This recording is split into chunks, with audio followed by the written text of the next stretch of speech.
Vamos então aprender um pouco mais sobre o Espírito Santo? Então nós vamos abrir as nossas Bíblias no livro de Atos dos Apóstolos, e vocês até conhecem esse versículo de cor, é o capítulo 1, versículo de número 8. Talvez nem seja preciso abrir a Bíblia, porque vocês já sabem o que Jesus vai dizer aí aos seus discípulos. Mas vamos lá. Mas recebereis poder, falamos tanto de poder domingo, né?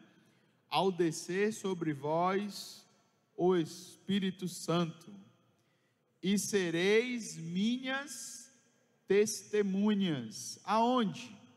Tanto em Jerusalém, quanto na Judéia, em Samaria e até os confins da terra.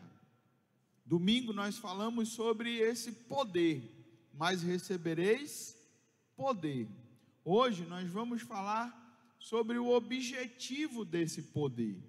E Jesus disse, um dos objetivos desse poder que recebemos é o poder para testemunhar. E sereis minhas testemunhas. Eu já queria começar dizendo a vocês que não existe evangelho sem proclamação. Não existe evangelho sem anúncio. Eu já queria aqui sugerir a vocês, e vocês podem até discordar, a gente pode até conversar depois, que aquela frase bonita que a gente atribui, se eu não me engano, agora eu esqueci o nome do santo, a gente atribui acho que São Francisco de Assis, parece, que diz assim: pregue o evangelho, se necessário, use palavras. Uma frase que a gente sempre usa no senso comum, dizendo assim: o necessário é você viver o evangelho. Falar não é necessário, porque quando você vive, as pessoas estão vendo, e a sua vida já é uma pregação. A gente sempre fala isso, né? Só que nós vamos agora perceber, através do livro de Atos, que essa não era a prática da igreja. Inclusive, não foi a prática de Jesus. Jesus não adotou esse esquema de dizer assim: olha, quer saber? Eu vou viver e vocês fiquem me olhando. E tudo que vocês perceberem de mim é o que eu quero ensinar. Não. Jesus chamou os discípulos e pregou, falou o evangelho. Jesus se encontrava com as pessoas e ele compartilhava o evangelho. Jesus, ele esteve à frente de líderes religiosos que falavam contra o que ele ensinava. Eles duvidavam que ele era o Messias, e Jesus, pelo contrário, ele ia lá e ele mostrava como o reino de Deus deveria ser anunciado. Então aqui em Atos dos Apóstolos, o que nós vamos perceber agora é que os discípulos estão continuando essa prática de Jesus de testemunhar sobre o reino de Deus, de falar sobre o reino de Deus. E eu estou dizendo isso a vocês porque não são poucas as histórias que eu já escutei de dizer assim: e fulano é crente? Não acredito, pois eu trabalho com ele ou com ela há 20 anos e não sabia que ele era crente. Isso não significa que a gente tem que, no nosso trabalho, né, usar uma camisa assim, sou crente, né, ou levar a Bíblia para o trabalho. Não é isso. nós vamos aprender que compartilhar o Evangelho vai além disso. É dar às pessoas que precisam uma boa notícia. Evangelho é uma boa notícia. Vamos ver, Cristiane, se Gisele está boa no discipulado. O que é o Evangelho? O Evangelho é uma boa notícia do que Jesus fez para restaurar o nosso relacionamento com Deus. É uma boa notícia. Ô Ananda, quando você descobre uma promoção daquelas assim, que imperdível, sabe?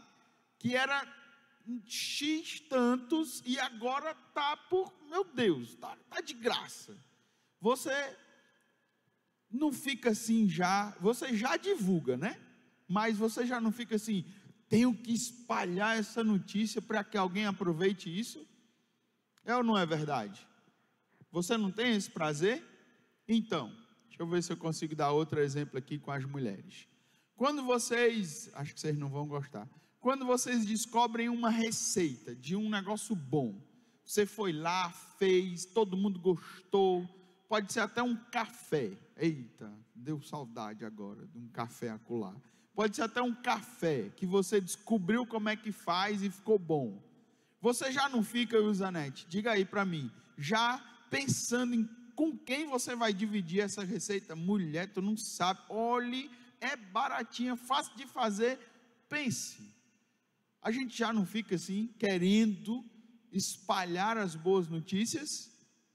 E quando são boas notícias que garantem a eternidade dessas pessoas com Deus, será que nós não ficaremos felizes em compartilhar essas notícias?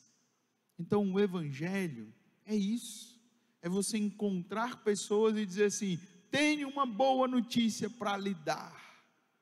E foi isso que os discípulos fizeram.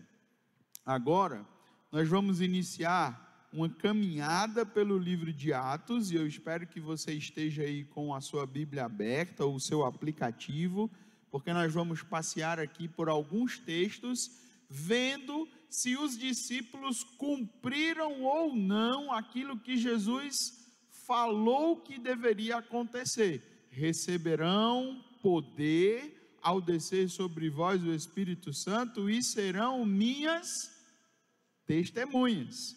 Então vamos logo para Atos capítulo 2, porque em Atos capítulo 2 acontece a própria descida do Espírito Santo.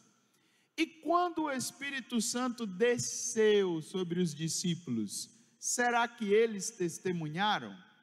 Sim, olha aí o versículo de número 14, na minha versão está escrito assim, ó, então Pedro deu um passo à frente com os 11 apóstolos e dirigiu-se em alta voz à multidão, ouçam com atenção, todos vocês, povo da Judéia e habitantes de Jerusalém, escute o que lhes digo. E Pedro inicia o seu discurso, que vai até o versículo de número 36. Já temos aí Pedro cumprindo o que aconteceu, foi imediato, o Espírito desceu, e esse Pedro, gente, é muito interessante ler Atos e os Evangelhos, porque esse Pedro, que era todo atrapalhado lá nos Evangelhos, vocês lembram das coisas que ele fazia? Jesus dizia, eu vou para a cruz, entregar a minha vida para salvar, e ele dizia, não, o senhor não vai para a cruz, que conversa é essa? É preciso Jesus dizer, para trás de mim, Satanás. Olha, esse Pedro, que Jesus vinha andando por sobre as águas, né? Jesus ali no seu momento de divindade, andando para os discípulos ver, aí Pedro o que é que faz? Parecia menino, não era?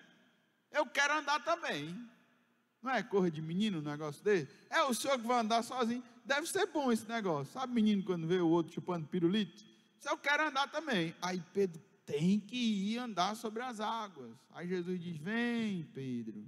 Esse Pedro todo atrapalhado, que negou Jesus naquele momento mais difícil, as pessoas perguntando: e aí, você é um seguidor? Eu não o conheço. Olha, eu não o conheço, eu não o conheço. Esse Pedro atrapalhado está agora aqui, olha, todo cheio de autoridade. O que aconteceu de diferente?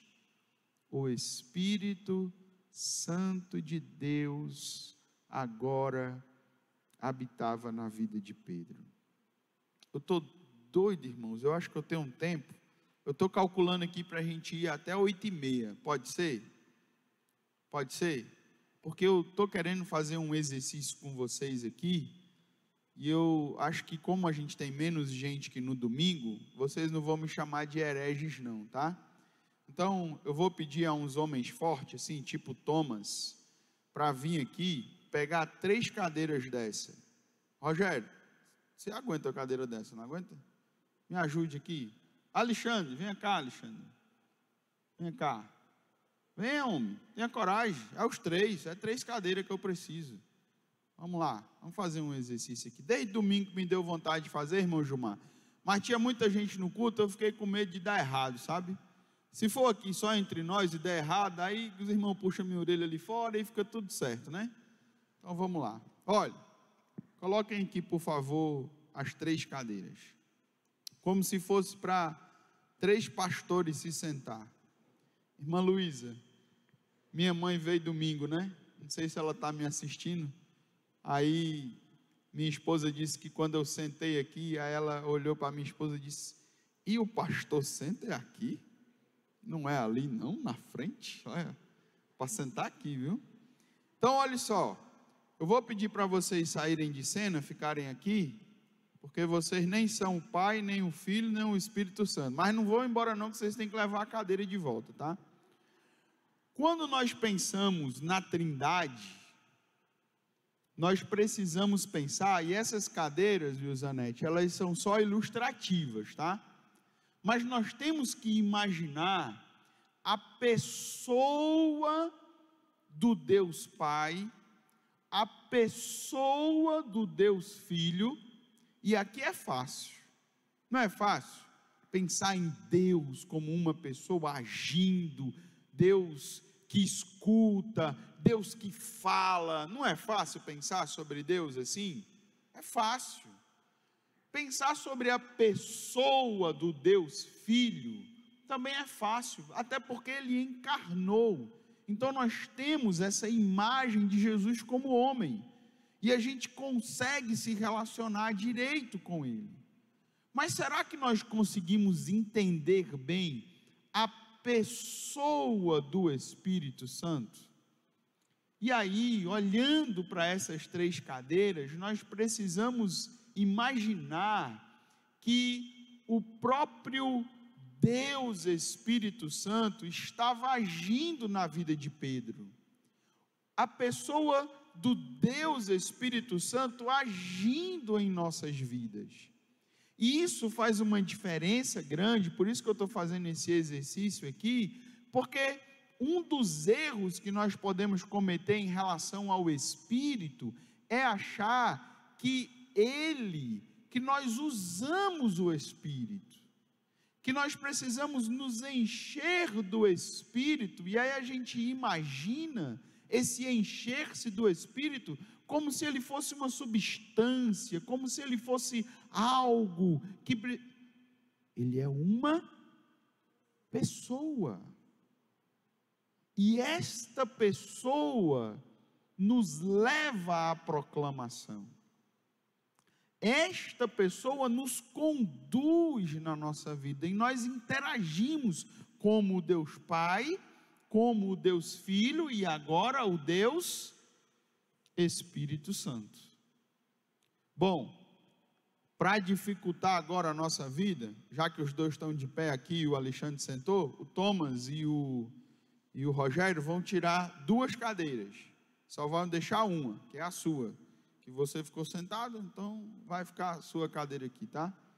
Porque, apesar de crermos num Deus trino, não são 3 deuses, é apenas um Deus.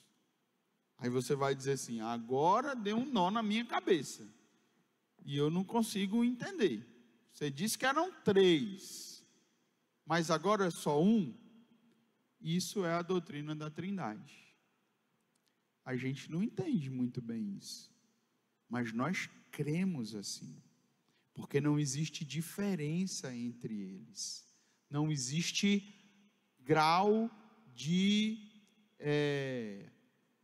poderio entre eles, não existe atributos que sejam do Pai, mas não sejam do Filho, sabe, como se fosse uma sensação assim: o Pai é muito poderoso, o Filho é médio, e o Espírito Santo é o final da fila, assim, sabe, é o restinho.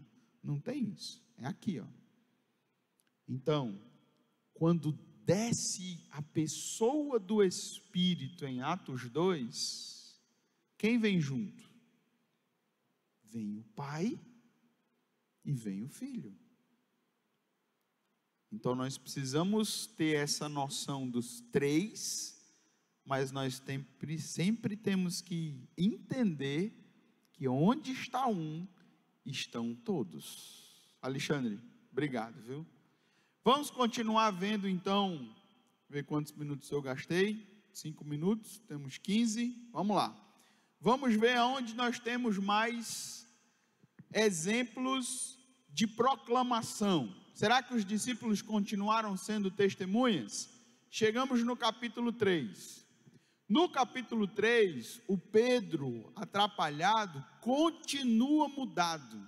Eu nem agradeci, né? Obrigado, Alexandre, obrigado, Thomas, obrigado, Rogério.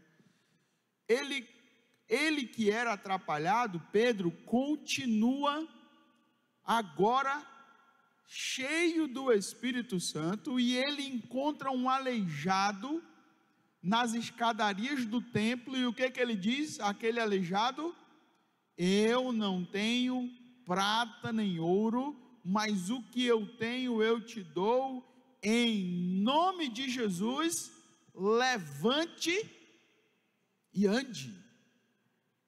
Ele fez algo estranho do que Jesus fazia?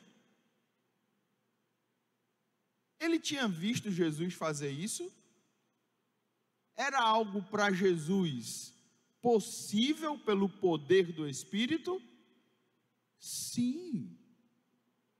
Nós não podemos olhar para essa cena e imaginar que agora uma novidade aconteceu. Nós temos que olhar para o Espírito, a pessoa do Espírito, agindo em Jesus até o dia em que ele esteve aqui, e quando Jesus subiu, a pessoa do Espírito continua agindo agora através dos discípulos.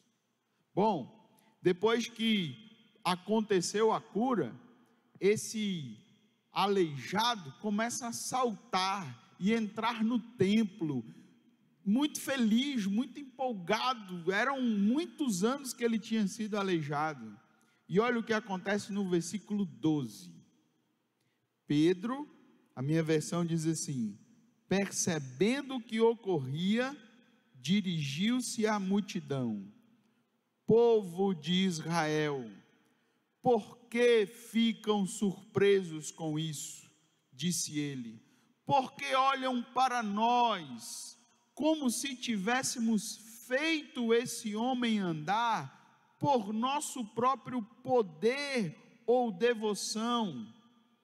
E aí Pedro inicia um outro discurso, uma outra pregação, que vai até o versículo de número 26, que é o capítulo 3 inteiro.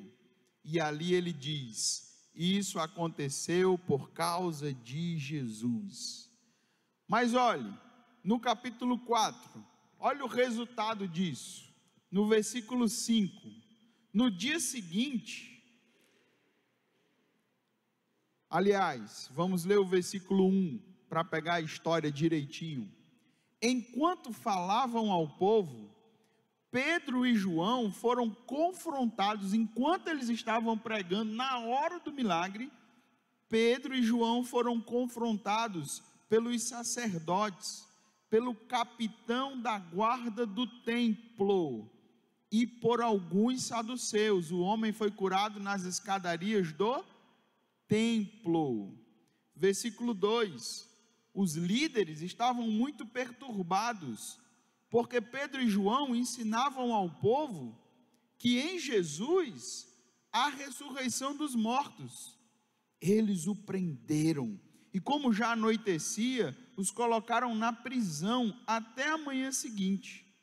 Muitos que tinham ouvido a mensagem creram, totalizando agora cerca de 5.000 homens. Pedro podia vir para Memorial, não era? Porque, numa pregação, 3.000. Noutra pregação, 5.000. Aí tá, menino, esse Pedro, eu vou dizer, viu? Versículo 5. No dia seguinte, o conselho das autoridades, dos líderes do povo e dos mestres da lei se reuniu em Jerusalém. Estavam ali Anás, o sumo sacerdote, e também Caifás. Lembram desses dois? Lembram? Quem foi que estava lá condenando Jesus? Anás e Caifás. E agora eles estão diante de Pedro. Também estava João, Alexandre, que está aqui hoje, e outros parentes do sumo sacerdote. Mandaram trazer Pedro e João e os interrogaram: com que poder, ou em nome de quem vocês fizeram isso? Olha o versículo 8, que maravilha. Cheio do Espírito Santo, Pedro lhes respondeu: autoridades e líderes do povo, estamos sendo interrogados. E aí Pedro começa um novo discurso, e ele testemunha agora diante do sinédrio. Que coisa maravilhosa. Jesus disse: e sereis minhas testemunhas. O que aconteceu no Pentecostes? Pedro testemunhou. O que aconteceu depois da cura do paralítico? Pedro testemunhou, foi preso. E o que aconteceu diante do sinédrio? Pedro testemunhou. Aí nós chegamos no capítulo 5. Pula essa historinha aí de Ananias e Safira, desse povo mentiroso que apareceu, e chegamos no versículo de número 12, no capítulo 5. Olha o que acontece aí. Os apóstolos realizavam muitos sinais e maravilhas entre o povo. Todos se reuniam regularmente no templo, na parte conhecida como Pórtico de Salomão. E deixa eu lhe dizer um detalhe interessante. Nessa primeira fase da igreja, eles ainda estão em Jerusalém, e o local principal de reunião deles é o templo. Mas quando chegar no capítulo 8, se a gente estivesse no Ceará, a gente dizia assim, Jones: o pau vai cantar e eles não vão poder mais ficar no templo. Aí eles se dispersam e precisam compartilhar, ser testemunhas, mas agora em outros lugares. Vamos correr para ver se dá tempo de chegar lá. Olha aí, qual é o resultado no capítulo de número 5? Olha o versículo de número 17. Tomados de inveja, o sumo sacerdote e seus oficiais, que eram saduceus prenderam de novo, irmãos, os apóstolos e os colocaram numa prisão pública. Pedro curou o aleijado, o que aconteceu com ele? Foi preso. Soltaram o homem. Aí ele agora no capítulo 5 está de novo no templo pregando, testemunhando. O que aconteceu com ele de novo? Foi preso de novo. Agora esse fato aqui no capítulo 5 é até hilário. Porque olha aí o que acontece no versículo 19. Um anjo do Senhor, porém, veio durante a noite, abriu as portas do cárcere e os levou para fora. Mas levou para eles correr, fugir? Será que o anjo disse assim: ei, aproveita, Jerusalém já foi, corre para os confins da terra, meu irmão, que o negócio aqui não está bom para vocês não. Não, olha o que foi que o anjo disse: vão ao templo. Se fosse eu ia dizer: peraí, anjo, acabamos de voltar de lá, o negócio não está bom lá não, é a gente pregando e sendo preso. Não, pois ele disse: voltem ao templo e transmitam ao povo esta mensagem de vida. Olha que maravilha, gente. Qual é a mensagem que nós temos no coração, na nossa boca? Uma mensagem de vida, uma boa notícia, algo que precisa chegar nas pessoas. As pessoas de Jerusalém precisavam dessa mensagem, era a mensagem de salvação.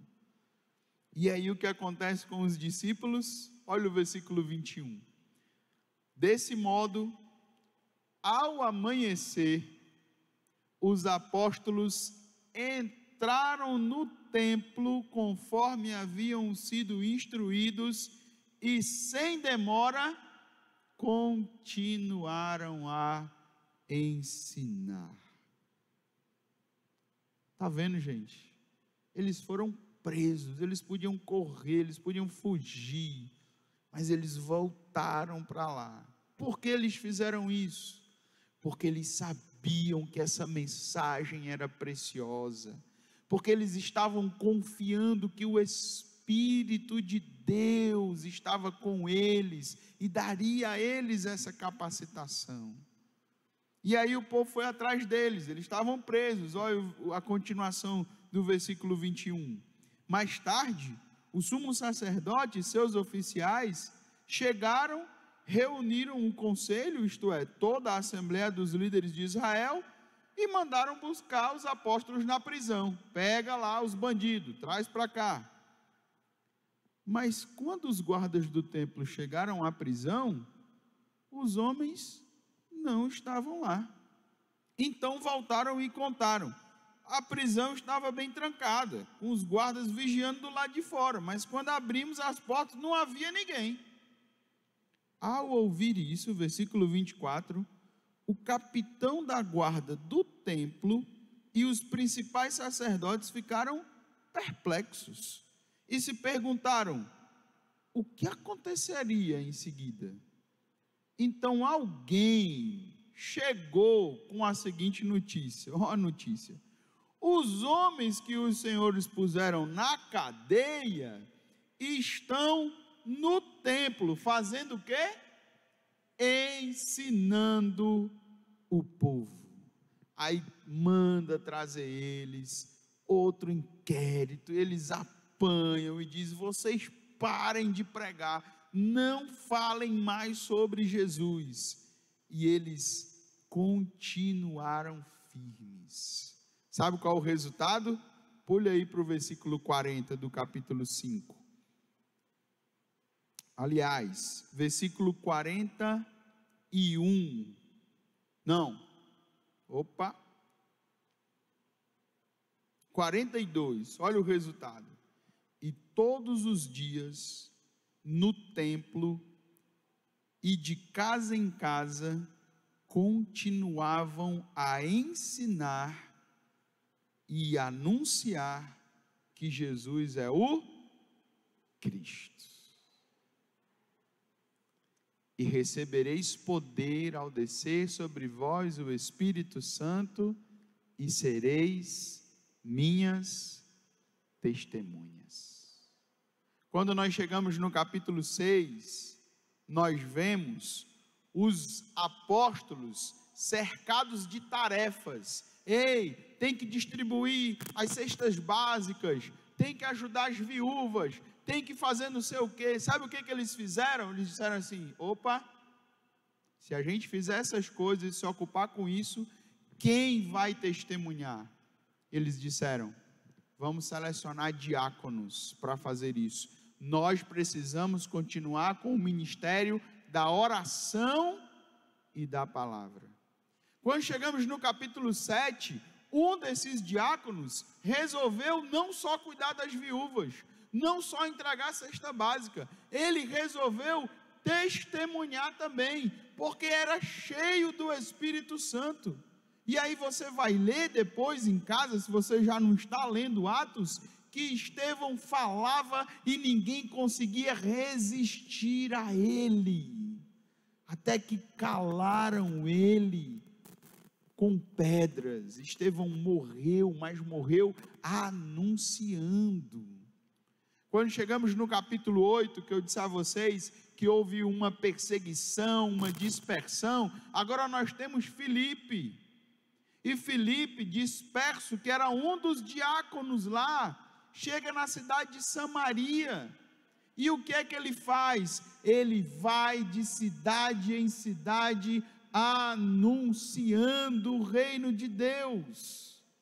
Quando chegamos no capítulo 9, agora é um tal de Saulo, que se converte, e que agora entende que a missão dele não é mais destruir a igreja, mas Deus faz algo tão especial com ele, que ele se transforma em outra testemunha, pelo poder do Espírito de Deus. Quando chegamos no capítulo 10, volta Pedro. Agora Pedro está em outras cidades, uma cidade chamada Lida, outra cidade chamada Jope, outra cidade chamada Cesareia, e ele está anunciando, sendo testemunha. E nós vamos parar aqui no capítulo 12, porque do 13 para frente nós começamos o ministério de Paulo e as suas viagens. Mas deixa eu lhe perguntar, para a gente encerrar aqui e ir para casa. Deu para perceber que quando nós estamos cheios do Espírito, e cheios do Espírito significa habitados pela pessoa do Deus Espírito Santo, deu para perceber que Ele nos capacita para ser testemunha?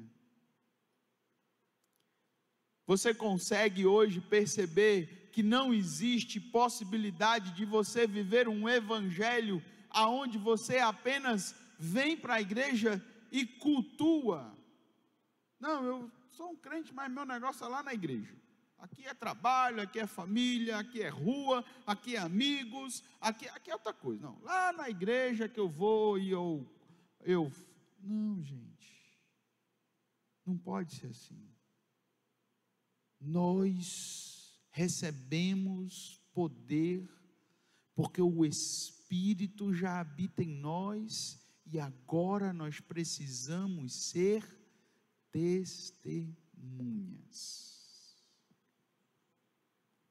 E eu, enquanto preparava essa mensagem durante todo o dia, falava com a minha esposa dizendo: eu vou orar hoje o dia inteiro, para que ao final dessa mensagem, nós possamos começar a imaginar a quem nós vamos anunciar. Quem está perto de nós que precisa ouvir essa mensagem? Quem está ao nosso alcance que necessita ouvir de uma boa notícia? Eu quero dizer a você que você não precisa ter medo. Eu quero dizer a você que você já recebeu poder ao descer sobre você o Espírito Santo. E agora, esse mesmo Espírito, que olhe, convence o homem do pecado, da justiça e do juízo. É muito fácil esse trabalho de propagar o Evangelho, minha gente. Pense comigo, o Espírito nos dá poder e ainda atua na pessoa, convencendo ela do pecado, da justiça e do juízo. Olha, qual é o nosso trabalho então? Ser testemunha, só. Poder chegar e dizer assim: eu tenho uma boa notícia para você. Jesus é tudo o que você precisa. Ele morreu para perdoar os seus pecados e garantir a sua eternidade com Deus. Só isso, irmãos. O resto é um trabalho do Espírito Santo de Deus. Eu queria encerrar essa nossa reflexão pedindo a você que orasse por alguém que você conhece, que precisa ouvir o Evangelho. Eu não sei quem você vai lembrar. Pode ser que o próprio Deus lembre a você alguém da sua família, alguém que você conheça de dentro de casa, pode ser, que precise ouvir essa palavra. Pode ser que Deus lembre a você alguém do seu trabalho. Pode ser que Deus lembre a você um amigo, um pouco distante ou próximo. Mas eu queria que você pensasse, junto comigo agora em oração: Senhor, toca no coração dessa pessoa e me dê a oportunidade de ser testemunha. Eu estou convivendo muito com o Henrique. Vocês conhecem o Henrique, né? Henrique está com saudade da igreja. Henrique, você está aí, né, Henrique?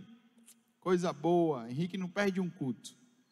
E o Henrique vai em casa um dia sim e outro também. Está sempre lá em casa, a gente está sempre junto tomando um cafezinho. E aí eu estou combinando com o Henrique para ele se tornar um missionário online. Porque ele entende desse negócio de mandar áudio, viu? É com ele mesmo. E a gente está começando um treinamento com ele, tá? Provavelmente ele vai enviar um áudio para você, porque eu estou enviando os contatos dos irmãos para ele, tá certo? E ele está mandando áudio, orando pelos irmãos, deixando versículos. Mas eu creio, Henrique, que Deus vai lhe usar grandemente para ser uma testemunha do que Deus tem feito na vida dele. Irmãos, nós já recebemos poder, nós seremos testemunhas. Vamos ficar de pé, vamos orar.